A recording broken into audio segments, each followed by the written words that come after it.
সংখ্যালঘুদের দোকান ভাঙচুর জুলুম, বাংলাদেশের 3 নেতাকে শোকজ করল বিএনপি, দুজনকেই করা হলো সাসপেন্ড। সিরাজগঞ্জে সংখ্যালঘুদের দোকান ভাঙচুর, জিতেই কড়া পদক্ষেপ নিল বিএনপি।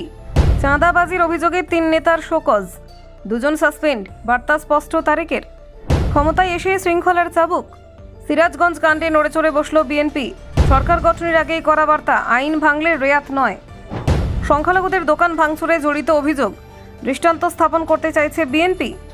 জয়ের উচ্ছ্বাসে বেসামাল, সিরাজগঞ্জে নেতাদের বিরুদ্ধে শাস্তিমূলক পদক্ষেপ। দেখুন ঠিক কী ঘটল। বাংলাদেশের সিরাজগঞ্জে সংখ্যালঘুদের দোকান ভাঙচুর এবং চাঁদাবাজির অভিযোগ ঘিরে রাজনৈতিক মহলে চাঞ্চল্য তৈরি হয়েছে। ঘটনাকে কেন্দ্র করে দলীয় ভাবমূর্তি ক্ষুণ্ণ হওয়ার আশঙ্কায় দ্রুত পদক্ষেপ করেছে বিএনপি। 3 নেতাকে শোকজ নোটিশ পাঠানো হয়েছে এবং আরও 2জনকে সাময়িক বরখাস্ত করা হয়েছে। ত্রয়োদশ সংসদ নির্বাচনে নিরঙ্কুশ সংখ্যাগরিষ্ঠতা পেয়েছে বাংলাদেশ জাতীয়তাবাদী দল বা বিএনপি। নতুন সরকার গঠনের প্রস্তুতি চলছে। এই আবহে দলীয় শৃঙ্খলার প্রশ্নে কঠোর অবস্থান নেওয়া তাৎপর্যপূর্ণ বলেই মনে করছেন পর্যবেক্ষকরা। দলীয় সূত্রে খবর, সিরাজগঞ্জে সংখ্যালঘু ব্যবসায়ীদের হুমকি, চাঁদা আদায় এবং ভাঙচুরের অভিযোগ উঠে এসেছে 3 নেতার বিরুদ্ধে। তাদের মধ্যে রয়েছেন ফিরোজ আহমেদ, মনা পাল এবং আরজু আহমেদ। অভিযোগের ভিত্তিতে তাদের কারণ দর্শানোর নির্দেশ দেওয়া হয়েছে।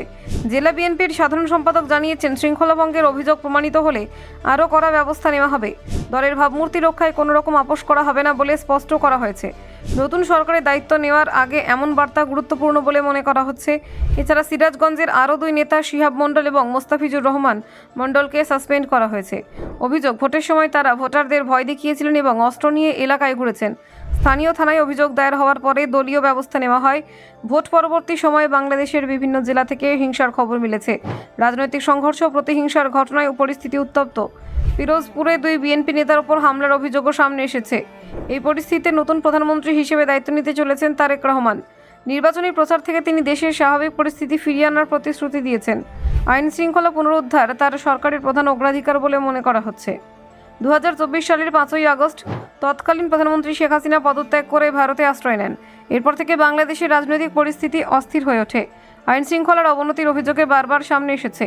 সংখ্যালঘুদের ওপর হামলার ঘটনাও গত কয়েক মাসে বেড়েছে বলে মানবাধিকার সংগঠনগুলির দাবি।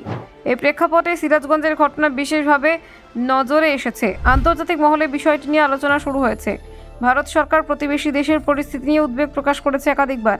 বিশেষ করে সংখ্যালঘুদের নিরাপত্তার প্রশ্নে কূটনৈতিক স্তরে বার্তা দেওয়া হয়েছে। ফলে নতুন সরকারের সামনে দায়িত্ব আরও বেড়েছে। বিএনপির অভ্যন্তরে শৃঙ্খলা জোরদার করার পদক্ষেপকে অনেকেই রাজনৈতিক বার্তা হিসেবে দেখছেন। ক্ষমতায় আসার পর দলীয় নেতাকর্মীদের নিয়ন্ত্রণে রাখতে কঠোর অবস্থান নেওয়া হয়েছে। এতে সাধারণ মানুষের আস্থা অর্জনের চেষ্টা স্পষ্ট। বিশ্লেষকদের মতে, ক্ষমতা পরিবর্তনের পর প্রাথমিক সময়ে আইন শৃঙ্খলা পরিস্থিতি নিয়ন্ত্রণে রাখা খুবই গুরুত্বপূর্ণ। ছোটখাটো ঘটনায় দ্রুত পদক্ষেপ না নিলে তা বড় অস্থিরতায় রূপ নিতে পারে। ব্যুরো রিপোর্ট, অজানার দেশে।